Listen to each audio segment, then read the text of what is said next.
بسم اللہ الرحمن الرحیم۔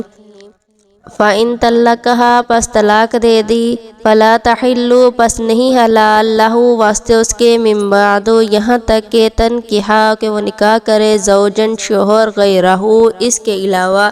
یا اس کے سوا۔ فَإِن پس اگر طَلَّقَهَا طلاق دے دے اس کو، فَلَا جُنَاحَ پس نہیں کوئی گناہ علیہما ان دونوں پر ان یتراجعا کہ وہ واپس آئیں یا پھر آئیں، ان ظنا اگر جانے ان یقیما یہ کہ قائم رکھیں گے حدود اللہ اللہ کی حدود کو، وتلک یہ حدود اللہ اللہ کی حدیں ہیں،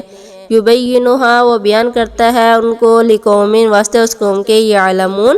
جانتے ہیں۔ یہاں پر اللہ تبارک و تعالیٰ فرما رہے ہیں کہ اگر ایک شوہر عورت کو طلاق دے دے، 2 طلاقیں دی، اس کے بعد تیسری طلاق دے دے عورت کو، تو اس کے بعد عورت کسی اور شوہر سے نکاح نہ کرے یہاں تک کہ وہ اس سے پہلے عدت کر لے، پھر اس کے بعد اس کی عدت پوری ہو جائے اور پہلے شوہر پر وہ حلال نہ ہوگی۔ ہاں اگر دوسرا خامد بھی، یعنی کہ اگر اس عورت نے پہلے ایک شوہر سے طلاق لی ہے، پھر اس نے دوسری جگہ عدت گزاری، عدت گزار کے اسے دوسرے خامد سے طلاق لی ہے اور دوسرے خامد سے اس نے نکاح کیا اور دوسرے خامد سے اس نے نکاح کیا، وہ خامد اس کو طلاق دے دے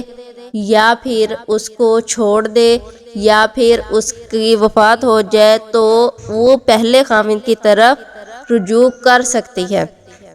یعنی کہ اگر وہ عورت اور اس کا جو پہلا خامد ہے ایک دوسرے کی طرف رجوع کر لیں تو ان کے اوپر کوئی گناہ نہیں ہوگا، اگرچہ اگر دونوں کا یقین ہو کہ وہ اللہ کی حدوں کو قائم رکھ سکیں گے، یعنی کہ اگر جو انہوں نے پہلے غلطی کی تو اب وہ دوبارہ غلطی نہ کریں گے، تو اس صورت میں اللہ تعالیٰ تبارک و تعالیٰ فرماتے ہیں کہ یہ اللہ کی قائم کردہ حدود ہیں اور ان لوگوں کے لیے بیان فرماتا ہے جو وہ عقل رکھتے ہیں۔ فَإِن طَلَّقَهَا پس طلاق دے دی، فَلَا تَحِلُّ پس نہیں حلال لہو واسطے اس کے من بعد حتی یہاں تک کہ تنکحہ کہ وہ نکاح کرے زوجن شوہر غیرہ اس کے سوا۔ فَإِن پس اگر طَلَّقَهَا طلاق دے دے اس کو، فَلَا جُنَاحَ پس نہیں کوئی گناہ علیہما اوپر ان دونوں کے، ان یتراجعا کہ وہ پھر آئیں آپس میں، ان اگر ظنا جانے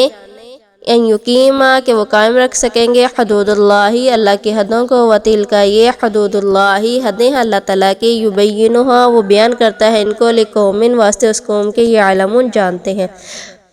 یعنی کہ یہ میں نے جو بیان کیا نا، پہلے اگر طلاق دے دے تو حلالہ کے بعد وہ اپنے پہلے شوہر کے ساتھ جائز ہو جائے گا۔ وَإِذَا اور جب طَلَّقْتُمُ النِّسَاءَ تم طلاق دے دو عورتوں کو، فَبَلَغْنَ پس وہ پہنچ جائیں أَجَلَهُنَّ اپنے مدت کو یا اپنے وقت کو، فَأَمْسِكُوهُنَّ پس روکے رکھو ان کو بِمَعْرُوفٍ ساتھ دستور شریعت کے، أَوْ سَرِّحُوهُنَّ یا نکال دو ان کو بِمَعْرُوفٍ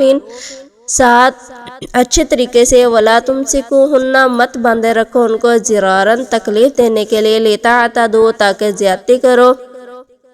ومن یفعل اور جو کوئی کرے گا ذالک ایسا، فقط پس تحقیق ظلم کیا اس نے نفسہ اپنی جان کو، ولا تتخذوا اور مت پکڑو آیات اللہ اللہ کی آیتوں کو ہزوا مذاق، واذکروا یاد کرو نعمت اللہ اللہ کی نعمتوں کو، علیکم اوپر تمہارے، وما انزل اور جو نازل کیا علیکم تم پر، من الکتاب کتاب سے، والحکمت اور حکمت سے، یعظکم نصیحت کرتا ہے تم کو، بھی اس کے ساتھ، واتقوا اللہ اور ڈرتے رہو اللہ سے، واعلموا اور جان لو، ان اللہ یہ کہ اللہ تعالیٰ بکل شیء علیم اوپر ہر چیز کے جاننے والا ہے۔ اور جب تم عورتوں کو 2 دفعہ طلاق دے چکو اور ان کی عدت پوری ہو جائے تو ان کو یا تو حسن سلوک سے نکاح میں رہنے دو یا دستور شریعت کے ان کو رخصت کر دو۔ یعنی کہ اگر تم نے 2 دفعہ طلاق دی ہے اس کے بعد تم ان عورتوں کو اپنے ساتھ رکھنا چاہتے ہیں تو اللہ تبارک و تعالیٰ فرما رہے ہیں یا تو ان کو اپنے ساتھ اچھے طریقے سے رکھ لو یا پھر ان کو اچھے طریقے سے رخصت کر لو، اور ان کو اس نیت سے نہ نکاح میں رہنے دو کہ انہیں تکلیف ہو، یعنی کہ ان کو درمیان میں مت لٹکاؤ، انہیں تکلیف دو اور ان پر زیادتی کرو، جو کوئی ایسا کرے گا وہ اپنا ہی نقصان کرے گا۔ یعنی کہ اگر وہ اس عورت کو رکھنا بھی نہیں چاہتا اور اس کو طلاق بھی نہیں دے رہا تو ایسا نہیں کرو، تو بے شک اللہ تعالیٰ جو ایسا کرے گا وہ اپنا ہی نقصان کرے گا۔ اللہ کے احکام کو ہنسی مذاق مت بناؤ، اور اللہ نے جو تم کو نعمتیں بخشی ہیں اور جو تم پر کتاب اور دنائی کی باتیں نازل کی ہیں جن سے وہ تمہیں نصیحت فرماتا ہے، ان کو یاد کرو اور اللہ تبارک و تعالیٰ سے ڈرتے رہو، بے شک اللہ تعالیٰ ہر چیز سے واقف ہے۔